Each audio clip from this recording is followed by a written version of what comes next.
Okay, so now we can jump into the arm. I'm gonna actually start with the arm tubing, which is basically gonna go everywhere there's a joint.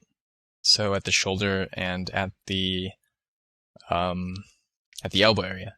I'm not necessarily gonna put any in the wrist area but that's just because that place is hidden and there's already enough beef there to uh, to make it feel good. So I'm just trying to find a nice elaborate way to make these intertwine and dance with each other, but also make them look like they could physically work. Um, it's kind of a struggle. You have to decide, what looks good and what is physically possible. And there's some points where um, making it look good instead of making it look correct is the right way to go. And there's also different times where you should make it look correct and forego some kind of cooler thing that you could have done. And actually, maybe you don't know. Maybe if you try to make it look correct, you'll figure out a more clever way to do things, and people really like that. So it's good to experiment and to see. Try to make it correct, but don't strain yourself too much. Don't completely forego an awesome idea just because it might not be physically correct. But one rule I really have for myself is I want to make sure that all of the joints, they maybe if they can't actually physically move in real life, they look like they could. And maybe in a game there would be just a little bit of clipping, but you see that a lot in especially a lot of these beefier characters. StarCraft is one of them. You see when they have animations and stuff, their forearm armor is so huge that it actually clips into the bicep area and other areas as well too. But it's okay because in games you can really get away with that. Not so much in film.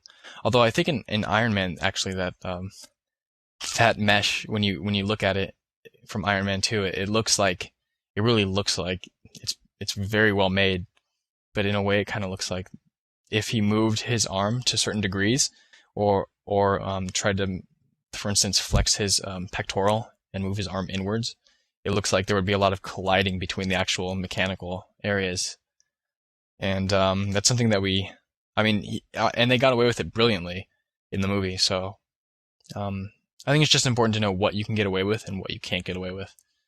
And your animator will be able to help you a lot with that. And they'll sometimes tell you, this is something you can't do, you gotta fix it. And that's when you know that you gotta fix it. So I'm just trying to rotate this into place here. Trying to add tubing as much as I need it, really. I have no defined rule for this, really. It's just kind of, do I need it there? Yes? Alright, let's put it there. And that's pretty much it. And I kind of want to make this this tubing flowing from the torso to the shoulder, make it feel like it's actually connecting into the shoulder piece. So I've actually taken a few steps to make sure that those feel well integrated. But first things first, I gotta actually place them and figure out what a good placement is for these.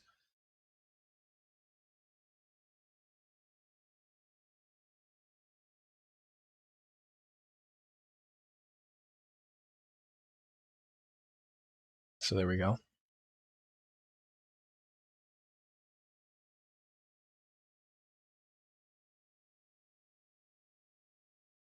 And I thought it would be really good to actually go over one of the areas where I place these tubings, because the tubing is really, it's the best part of I think it's the best part of the mesh, and I think it really adds a lot to the feel that this is an actual character, not just a shell, a ghost in a shell. So you'll notice I'm defining the endpoints of my Z-spheres a lot before I start actually adding in the curves and stuff. And that really just is easier. There's no other way to put it. It's just easier. So I'm just trying to add another cylindrical detail here. And you notice the more I move into the mesh, the more I forego using a lot of radial points. And that's just because it affects the mesh too much sometimes, especially when you're using brushes that add or subtract from the surface of the mesh. It's really important to not use too many points the closer you get to the center, because it'll affect it in a way you might not want. But what I'm doing here is I'm just kind of creating a shell for this piece, and this is actually going to insert into the shoulders. That shoulder hole that you've seen since basically the beginning of time is we're going to fill it with this. So I have groups on, so when I cut into the mesh, it gives me polygroups, which will allow me to make a good group loop. And I can go ahead and just use my H polish brush to clean this up a little bit. Maybe even clip this a little bit, actually. I actually accidentally left symmetry on, so that's why it took a while to calculate. But it looks good, so I've actually gone ahead and mirrored it over, and I'm going to place it in the front and the back. And you can see I've actually decimated the arm, and this is just, I'm not going to be manipulating these areas yet, and so I wanted to give myself speed. I wanted to be able to edit this mesh as fast as possible, so I'm just going to go ahead and rotate it into place and try to integrate it as best I can. And then duplicate it and get this bad boy into place as well. And the front one's a little bit smaller. It's not a big deal. Actually, no one will ever notice. But yeah, I'm just really just creating a lot of detail meshes right here.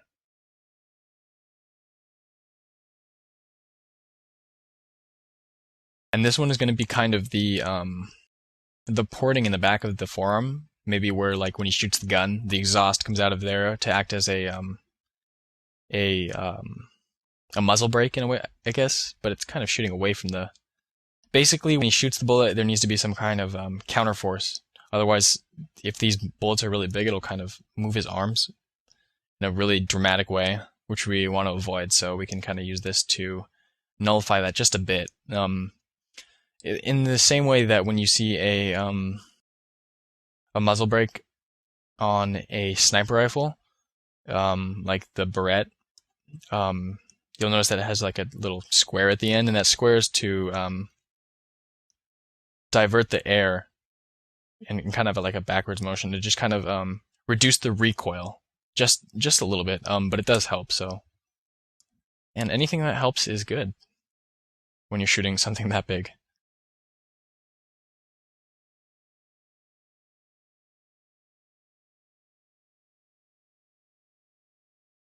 Alright, so I've kind of done the same thing I did with the shoulder area, and made two of them and placed them in here, trying to kind of integrate them as best I can. I don't want them to stick out too much, so I kind of pushed it in a little bit. And now you see I'm working on a little bit of some little doodads here, and this is almost pure shadow box work. All these base meshes. And I'm just trying to make the, I thought the shoulder, or not the shoulder, excuse me, the elbow area was really a weak piece, a weak point of the mesh. I didn't like the design that much, so what I went ahead and did is I used some shadow box meshes to kind of just help it out a lot. And these meshes actually really do help quite a bit. I'm just using a stamp brush here to kind of give it a little detail. And these are just a bunch of little surface details. Kind of give it the illusion that it works and has function. So I'm just going to go ahead and pull this in here to make it have some kind of gearing effect. And I'm going to use my alpha stamps to pull out some details.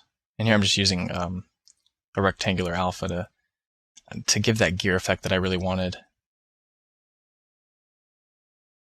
Okay, so I've merged all of the Z-spheres, and what I'm going to do now is, since they still have polygroups, I'm just going to go ahead and use the polygroups to make our metal areas that accept the tubing.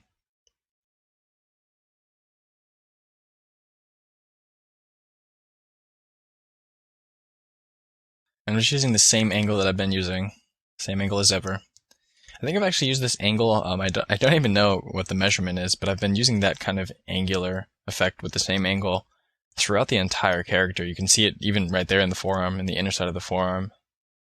And I really think that's one thing that helps kind of unify everything, is to not have things going all over the place. I'm just using the layer brush to kind of pull out some detail here. Or push in, I should say. Some detail.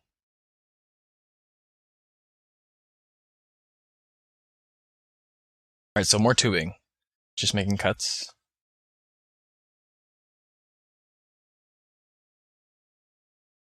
There we go.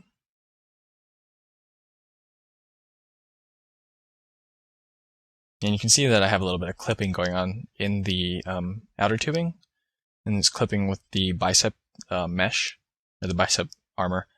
And that's okay. Once we undecimate that, or bring in the mesh that's undecimated, I should say. You can't really undecimate anything. But once we bring in the correct mesh for that, we can just use the move brush and fix that out.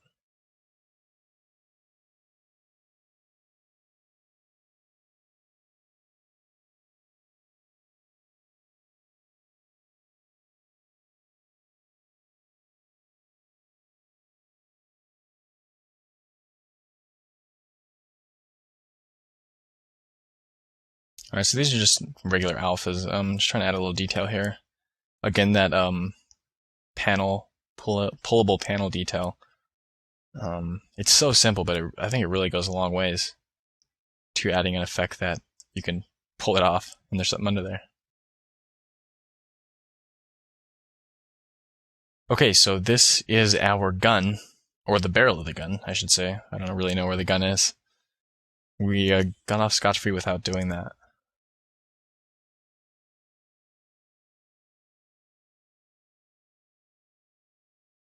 And what I'm going to do here is kind of create a little cylinder on the bottom, just to integrate it into the forearm.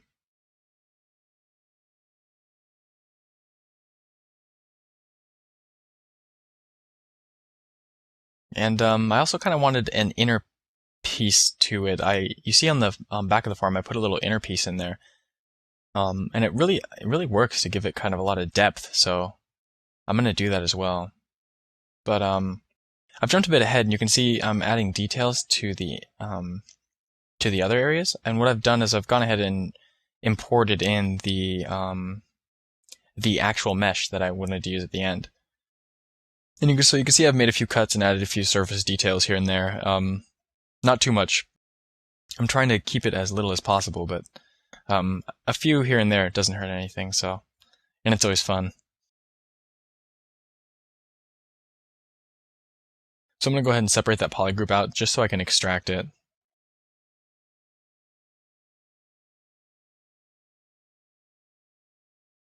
And I've gone ahead and modified it a bit, or pulled it out a little bit, made it a little bit thicker, just so I can have more to work with, so I can have more to cut away at.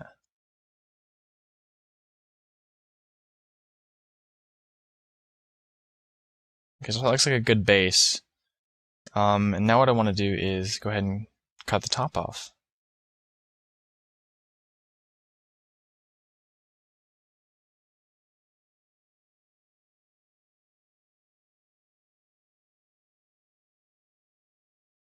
And then I'm adding a few surface details here, just for kicks.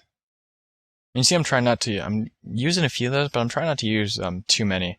I think it'll kind of create a noisy effect, so in the end I actually might have to go in and delete a few of those, but for now it's the best thing to do is to place it and to let it sit and kind of marinate for a little bit and see if you like it or not. Just put it there and see how it looks in the whole context of things once you finish.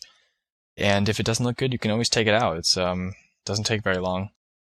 Especially if you save iteratively, like I do, you'll never have any problems with it.